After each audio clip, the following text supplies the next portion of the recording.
आप देख रहे हैं Aurangabad breaking today news. Please subscribe my channel, like, share and comment.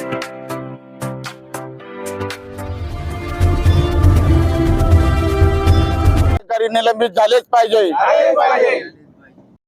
अधिकारी निलंबित झालेच पाहिजे।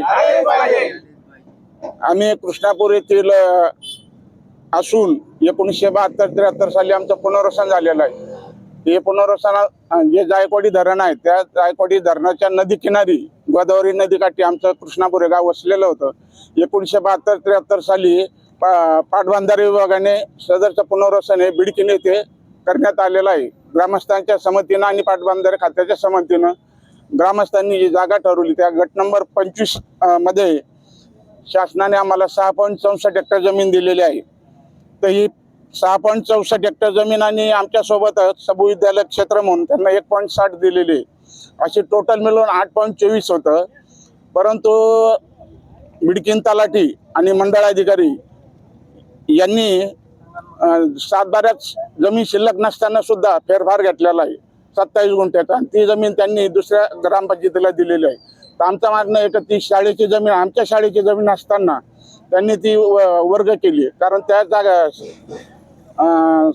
सर्व नंबरमध्ये क्षेत्र शिल्लक नसताना सुद्धा तलाठ्यांनी हेराफेरी केली आणि त्याला मंडळाधिकाऱ्यांनी सुद्धा साथ दिली।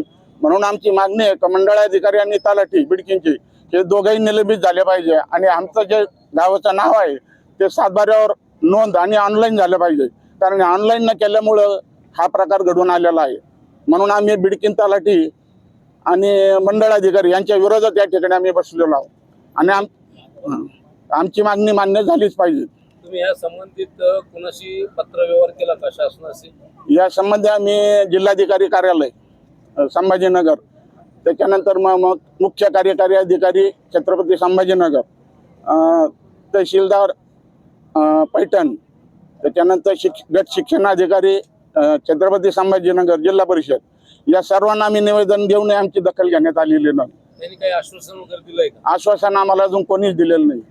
आज तुमची मागणी काय आहे? आमची मुख्य मागणी आहे की आमचं जे क्षेत्र गेलेलं आहे 27 गुंठे, तर ते आमचं आम्हाला परत मिळावं आणि तलाठी बिडकीन आणि मंडळाधिकारी बिडकीन हे दोघंही निलंबित झाले पाहिजे।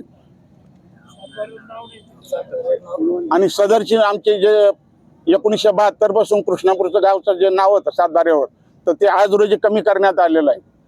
पूर्ण कमीत म्हणजे गावाचं नाव सुद्धा कमी केलं आणि क्षेत्र सुद्धा कमी केलेलं आहे। 1972 ला दुष्काळ होता बरोबर। त्याच्या संबंधित शासनाची काय त्याच्यावर तुमच्या जे सुविधा असतात ते मिळाल्या नाही, काहीच नाही मिळालं। ज्यांनी नावच नाही ठेवलं, आमचं ऑनलाईनच केलेलं नाही अजून। जे आमचं 1972 पासून आमचं स्थापन झालेलं इथं तेव्हापासून आम्हाला धरणग्रस्ताचा कुठलाही लाभ मिळालेला नाही आणि ऑनलाईन सुद्धा आमची नोंदणी झालेली नाही अजून। जे नोंदणी करून घेण्याची 7/12 आमचं गावाचं नाव, 7/12 आमच्या गावाचं नाव, त्याच्यानंतर क्षेत्र हे 7/12 नोंद करणं आणि ते ऑनलाईन करणं ही आमची प्रमुख मागणी। आणि ह्या दोन मागण्या पूर्ण नाही झाल्या तर पुढची आंदोलनाची दिशा काय राहील? आमचे आंदोलन सतत आम्ही चालू ठेवणार, सकाळी उपोषण चालू ठेवलं। नाव सांगा। माझं मी कैलास सीताराम जाधव, पुनर्वसन धरणग्रस्त कृष्णापूर।